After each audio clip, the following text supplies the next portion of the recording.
अस्सलाम वालेकुम नाज़रीन, खबर शामिल कयूं था रोड़ी खां रिपोर्ट आतिफ शाह। रोड़ी पुलिस जूं ॾोहारियुनि ख़िलाफ़ ऑपरेशन जारी आहे। ॾोहारी केॾो बि चालाक हुजे, हिकु ॾींहुं कानून जे कटहरे में ज़रूरु ईंदो आहे।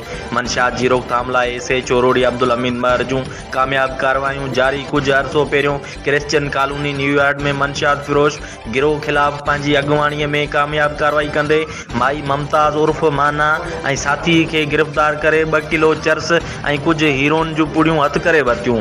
इलाइक़े वासियुनि जो चवणु हो त उहो गिरोह असांजे पाड़े जी बदनामी जो कारण हुयो। मंशात जो विकिरो पाड़े में थियण जे करे पाड़े में अजीब क़िस्म जे माण्हुनि जी अच वञ लॻी पई हूंदी हुई, जंहिंखां उहो गिरोह गिरफ़्तार थियो आहे। तॾहिं खां सॼो पाड़ो मवालियुनि खां महफ़ूज़ थी वियो आहे। SHO रोड़ी अब्दुल हमीद महर सहाफ़ियुनि सां ॻाल्हाईंदे चयो त मंशात हिकु नासूर आहे, उन सां असांजी नौजवान नसुल जी तबाही थी रही आहे।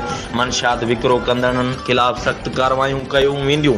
रोड़ी शहर जे शहरनि खे जिते बि कंहिं क़िस्म जो मंशात पान पराग गुटको 121 ऐं ॿियूं ॿ सोपारियूं जेकी सिहत जे लाइ ख़तरनाक आहिनि ऐं उन्हनि जे विकिरे ते मुकमल पाबंदी आहे। उन्हनि जो विकिरो किथे बि अचे त मूंसां राब्तो कनि, जीअं उन्हनि ख़िलाफ़ सख़्त कार्रवाई करे सघिजे, जीअं असांजो नौजवान नसुल बची सघे। रोड़ी शहर में अमन अमान क़ाइमु करण लाइ हर वक़्तु कोशिशुनि में मसरूफ़ आहियां।